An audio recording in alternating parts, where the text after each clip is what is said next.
Welcome to the inaugural episode of The State of Art. In this podcast, we probe the present and future of arts and entertainment. I'm your host, Brent Morden, and those of you who know me know that I like to think deeply about what's going on in the world, especially when it comes to the arts and culture. So I'm excited to finally put my voice out there and share my thoughts in this new format. The State of Art podcast has been a long time coming, and I've got a ton of episodes planned out, special guests coming on. We'll be exploring a lot of ideas together, so I hope you'll join the ride. Without further ado, let's jump into our first episode. As news about the reopening of live entertainment continues to develop, in today's episode, we're going to dig into these stories to address the looming question: what does the future of live performance look like? Especially in cities, will it ever return to its former glory? What's good and bad about the different reopening strategies that we're seeing in places like New York City, London, Austin? Before we get started, I should tell you a bit about where I'm coming from. I was born and raised, and I still live in New York City. Obviously, the arts here have been more than decimated since the lockdowns began in March 2020. I actually attended a Carnegie Hall concert on March 1st, right before our world came crumbling down. And it was a gorgeous performance. It was the New York Youth Symphony, played Dvorak's Cello Concerto, and Respighi's Pines of Rome. It was brilliant and honestly surreal to think back to that time. It feels like a lifetime ago because, in a way, it was. And in order to understand the post-COVID future of the arts in cities like my own New York, we have to first understand how we got here. For now almost a year, all of us in New York and other cities around the world have been feeling the pain of the loss of live performance. And that's not just the loss of beauty and the energy and life that a Broadway show or a Lincoln Center concert brings into the world, but also the loss of so many jobs and so much revenue, all the economic consequences of the COVID lockdowns. Theaters have been losing millions of dollars each month. So many smaller ensembles and arts organizations that don't have the financial cushion have fallen.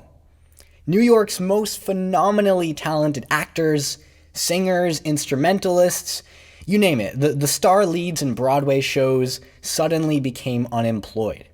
And for each artist who was thriving, for each artist you saw on the billboards or on stage, there were 100, 1,000 more artists behind the scenes who were grinding every day, working hard to weave a little niche for themselves in the wonderful fabric of our art scene. I know that because I'm one of them too. Live performance was such a booming industry in New York City especially. And I'm focusing here on New York City because it's not only the place I know best, but also because it's one of the great arts capitals of the world. I think we can agree that New York City is something of a standard bearer, a microcosm for the arts more broadly. The fallout from COVID-19 and its ensuing lockdowns in cities like New York have been so utterly and clearly devastating for the arts that it makes me think, did it have to be like this? What would be the alternative? Let's think back to early March 2020. Close your eyes and visualize. COVID-19 was a completely new virus that our species never encountered before. It was raging around the world. We didn't know much about it. It was infecting and killing people. So, at that time, government, here in New York for example, had a reasonable rationale to say, okay, let's close performance venues for a couple weeks because indoor crowds are spreading this new virus that's killing people. That was the whole philosophy behind 15 days to slow the spread. I remember that time very clearly because it directly impacted my work. At the time, and still today, I managed the programs for a Manhattan-based children's choir nonprofit. Our choirs and everybody else in our city making live music immediately had to toggle from rehearsing in person in the same room, as it naturally is, to rehearsing via this brand new video conferencing software called Zoom. It was really weird. But we all figured, okay, this is temporary, it'll blow over in a couple weeks, we'll slow the spread, and then we'll get back in action.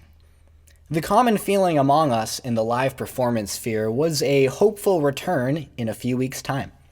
Among musicians and actors and directors in choirs, bands, casts, and even school music programs. Oh, what wishful thinking. Of course, we all know the story. As the original lockdowns stretched past 15 days and as this new virus raged on, it seemed that in order to save Grandma, the only appropriate course of action for indoor spaces that gathered crowds was to remain shut down. So for artists involved in Broadway, off-Broadway, Lincoln Center, independent ensembles, comedy clubs, small quirky venues in Brooklyn, basically any spaces and groups reliant on live shows, that meant continued unemployment and revenue losses and bad feelings, uncertainty, anxiety, not just about this new virus, but also about our future. For my children's choirs, it meant we had to accept our fate that spring 2020 was going to be a Zoom semester. It also meant adapting to our fate by figuring out how to produce a virtual concert for the very first time, which a lot of groups did on the fly. Right off the bat, in April 2020, Jazz at Lincoln Center put on a virtual gala called Worldwide Concert for Our Culture. It was not only a gorgeous production, but also a proof of concept of sorts, tacitly signaling to the arts world that this is how we must create for the time being. The key term there being the time being. In spring 2020, the general feeling and public messaging around the lockdowns, as they pertain to live art, pointed toward a hopeful reopening in fall 2020. For many of us, despite the pain of canceled concerts and not being able to make music together, this new temporary normal was something of a neat challenge. I found myself learning new skills through brute force, learning how to mix audio and edit video for a virtual concert, for example. Spring 2020 was rough for the arts, but many of us took advantage of new opportunities that our situation presented. That's what we as artists and as humans do. Many of us were also feeling, we're seeing the weather getting warmer, cases finally going down around May, the trees are growing leaves, the flowers are blooming, the birds are singing. Basically, there was some feeling of hope in the air for a return to normal. But not so fast. Summer 2020 in New York was a welcome breath of fresh air, quite literally. Outdoor performances were enjoying their moment. I remember seeing a few outdoor comedy shows, which felt amazing just to hear and see somebody get up in front of an audience entertaining us after so darn long. But it seemed that fate had been sealed for live indoor performances. As 2020 continued on, the tentative reopening date for our arts institutions kept getting pushed back. Carnegie Hall and Broadway, which had originally set their sights on fall 2020, announced that they would continue to be closed until January 2021, because it wasn't quite safe yet to reopen. Then, as the autumn leaves began to fall, the fall brought some pockets of COVID cases that really sealed the deal of closure at least through April and June 2021. Meanwhile, economic and livelihood damages kept mounting, and artists have been fleeing New York City in droves. When our government decided to shut down live performance in March 2020, could they have predicted the incredible series of consequences that unfolded? I don't know. Did they do the right thing? Well, if the goal was to save some lives from a strange new virus, then quite possibly. If the goal was to put thousands upon thousands of artists out of work and to flatten an industry that breathed vitality and soul into our city's cultural life, then absolutely. If the goal was to expand authoritarian overreach into the lives of private citizens trying to make a living and to restrict our freedoms in the name of safety, then job well done. And that's why it's such a tricky situation. Policy decisions like locking down and reopening are fundamentally a question of priorities. And they're fundamentally a question of risk versus reward. We'll get to that soon. First, here we are now in February 2021. My children's choirs are still rehearsing and performing virtually, as are many other groups. The charm of Zoom has long worn off. For some, there was no charm in losing live performance to begin with. Nearly all of us who've been doing music and art virtually see that this is not really sustainable in the long term. To its credit, for my children's choirs, going virtual has given many new students the opportunity to sing and participate in our programs who otherwise would not be able to because of where they live. So there has been some silver lining. And also the creative challenges of producing concerts virtually have yielded some impressive results. But fundamentally, the arts are not meant to be created and consumed through a screen. It's like eating food that has no taste or texture. It's not right. That's why so many schools, groups, studios, including a studio where I'm so grateful to teach, have been rehearsing and making art together in person during the ongoing COVID era, with safety guidelines in place. Now, let's explore the merits of these safety guidelines because they help dictate the course of our future. When 2020 was happening, the looming question in the public conversation about reopening live performance morphed from when do we reopen to how do we reopen safely? The term safely being commonly agreed upon as reducing the opportunities for spreading COVID-19, because this virus happens to be relatively contagious and sometimes manifests without symptoms. That meant for any ensembles or productions looking to do things in person during the COVID era, wearing face masks quickly became the norm because face masks reduce the amount of aerosols and droplets you breathe into the air, which reduces the risk of spreading this virus if you're asymptomatically contagious. It also meant that testing quickly became the norm as well, because if you tested negative, then you clearly won't get anybody sick.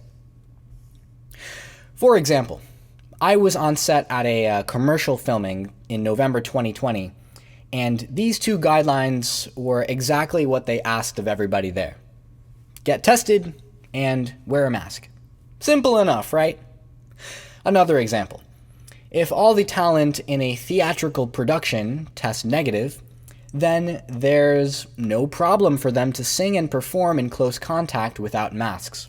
And that's why the Metropolitan Opera has been streaming filmed, live, staged performances. Wow!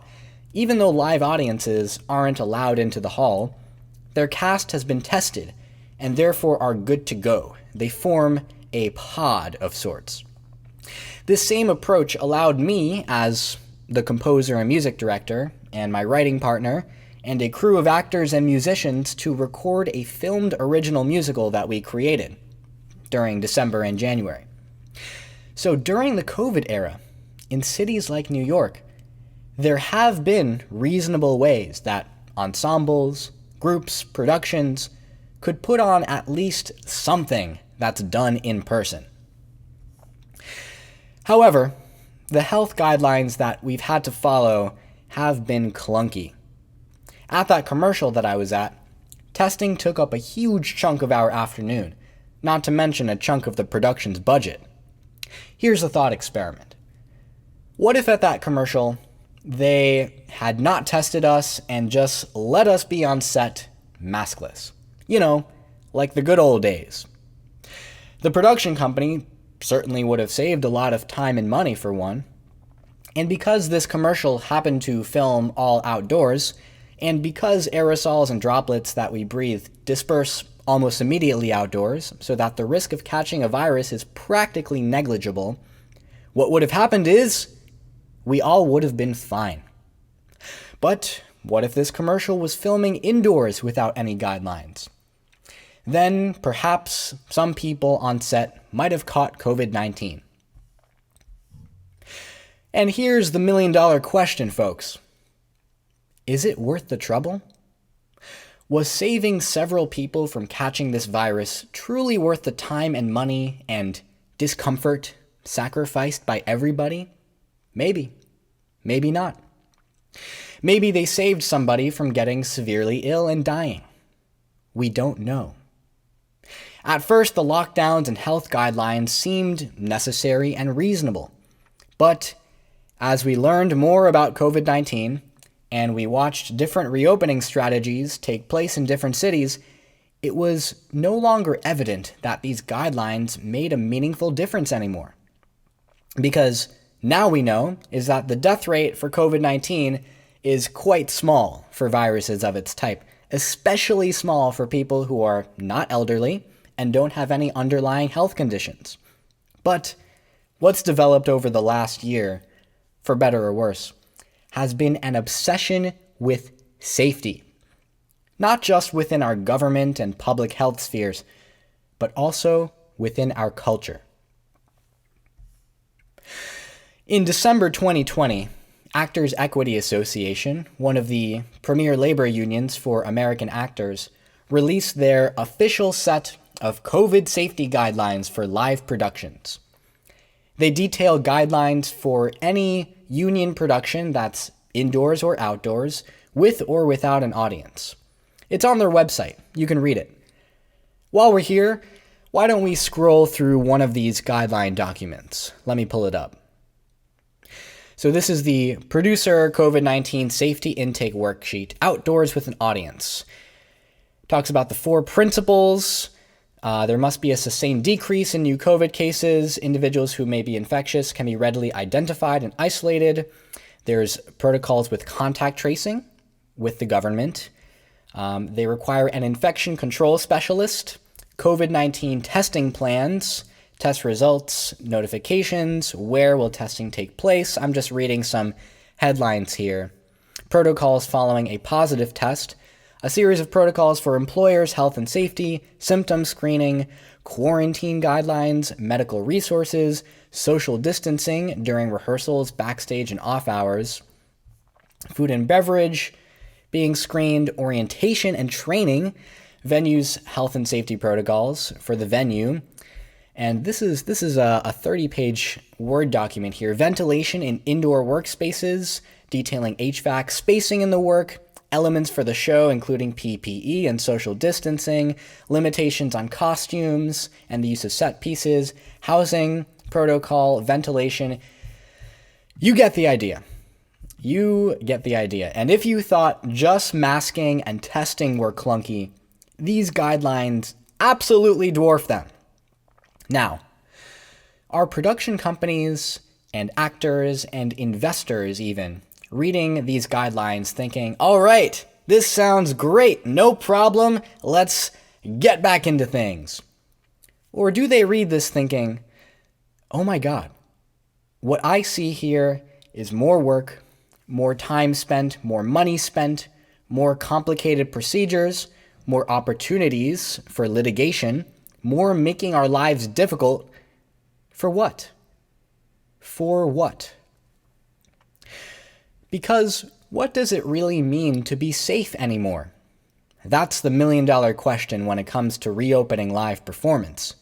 Because if we want to reopen safely, we have to ask ourselves, what does it really mean to be safe? The reality is, there's risk inherent in everything that we do. Every single day, we make decisions balancing risk versus reward. It's a given in life. Whenever I go out to teach at the studio where I teach, I drive out on the highway. Why? because the reward of my job, which driving there allows me to do, outweighs the risk of getting injured or killed in a road accident. Drivers like me are aware of this risk, of course. We know that thousands upon thousands of people get into road accidents every year, some of which are fatal, many of which injure other people. But no layperson thinks that you're recklessly endangering society by simply driving to work, as long as you drive well. Whatever you do, there will be some risk of getting injured or dying, both in private and public, where the risk affects other people. Does that mean you should just not do anything ever? No, because that's no way to live. Risk should instead incentivize us and empower us to make better decisions as individuals. When it comes to live performance, if the government had not stepped in, the risks surrounding COVID-19 would incentivize venues or ensembles or production companies and individuals to balance risk versus reward for themselves. Maybe that means deciding to shut down. Maybe that means staying completely open as before. Maybe that means finding a middle ground by enacting reasonable, common sense, evidence-based precautions without hysteria and without going all out like the Actors' Equity Guidelines. Unfortunately, the continued lockdowns in cities like New York forced a decision upon us that had a lot of consequences on the arts world. It forced it on us. In states that were a bit more laissez-faire, like Texas and Florida, many performance venues had the freedom to make their own decisions. And what happened? Their decisions balanced risk and reward. Live performances were happening in places like Dallas, Austin, Miami, Tampa. I remember seeing YouTube highlights of comics performing there live with an audience during COVID. Austin especially has seen artists, musicians, comics flooding in during the COVID era. Now, that's a piece of information that signals perhaps they're doing something right. So why hasn't New York City followed suit? Is it because it's simply been too unsafe this whole time? It's clear that our government and media's public messaging about COVID-19 has creeped up the threshold of what we legally and socially consider to be, quote, safe, regardless of whether or not it reflects reality. This is the culture of safety. The culture of safety. In a place like New York City especially, this culture of safety, people and businesses and government afraid to cross that threshold, leaning into guidelines upon guidelines, will make reopening, with a capital R, a tough gambit. As long as our government keeps dictating the course of events rather than allowing its constituents to dictate the course of events, the return of live performance in cities like New York will be inefficient and insufficient. At the very least, New York's governance has put forth some initiatives on the road to reopening. Earlier this month, Governor Andrew Cuomo, as quoted from ny.gov, quote, announced the launch of NY Pops Up, an unprecedented and expansive festival featuring hundreds of pop-up performances, many of which are free of charge and all open to the public, that will intersect with the daily lives of New Yorkers, end quote. Basically, Pops Up is going to be a series of publicly funded, free outdoor pop-up performances around New York City. They're meant to stimulate New York City's artistic life again, as a precursor to the city's reopening of live indoor performances, which, as announced, will happen in so-called flexible venues, or flex venues. They're called flexible because they allow for safety guidelines to be met.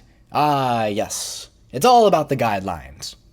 Even though at this point, with what we know about COVID, with the myriad of cheap and effective treatments out there that have existed from the very beginning, with people getting vaccinated and reaching herd immunity, at this point in time, it's not self-evident that these guidelines are making us meaningfully safer.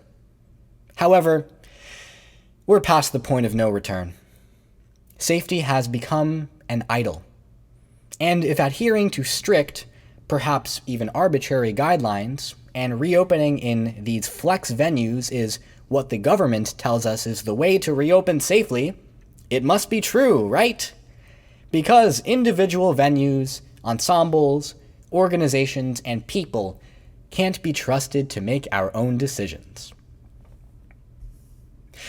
That's why, even though the news of Pops Up, which I encourage you to read more about, is promising, and honestly, it's wonderful to see that live music and art will happen again in New York City, there's a dark undercurrent. This initiative creates a situation where the return of live performance is now dependent on the state. The government is dictating the course of reopening. Even though the reopening puzzle can be more efficiently, and perhaps with fewer ongoing consequences, solved when we have freedom to make choices. When we have freedom to determine our priorities and balance risk versus reward, as has been successfully demonstrated in places like Texas and Florida. Otherwise, time, money, and effort will be allocated in ways that don't necessarily help. Meanwhile, artists and venues in cities like New York who were not selected by the visible hand of the government will continue to struggle as they lose money, lose options, and lose faith. Andrew Lloyd Webber, the legendary composer of musicals like Evita and Jesus Christ Superstar, recently said it himself. Speaking of London, Webber said, quote, "Theater is a global business, and why would you open it if you feel that the government is not really behind it? If we're stuck at 50% social distancing or something, we can't operate. There's no point." End quote. The same goes for places like Madison Square Garden, which recently announced they'd be opening up limited seating for sports games. But is it too little, too late? Here's a thought experiment. Imagine that our government in New York City or London dropped the case today and said, "No more guidelines, you're free to rehearse and put on shows, do what you will." What would happen with live performance? First, I think venues would start opening up. Many venues would probably continue to require that people test and wear masks and maintain distance. Some might not. People who are risk-averse might not go to productions at the latter. Some might go right ahead. A lot of people nowadays are too scared, perhaps permanently, of ever stepping foot in a room with others maskless ever again. Again, the culture of safety. At least this hypothetical scenario would be an opportunity to let us as individuals freely decide for ourselves and see where the cards fall. Millions of people's individual decisions collectively provide information on what the best course of action is.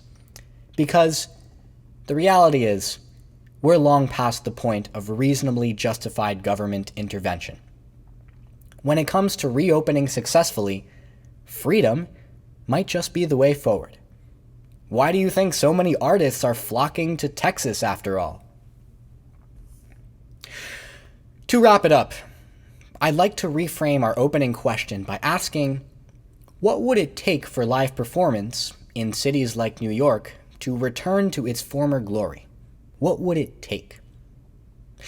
It would take unprecedented cooperation among those who have the power to make it happen.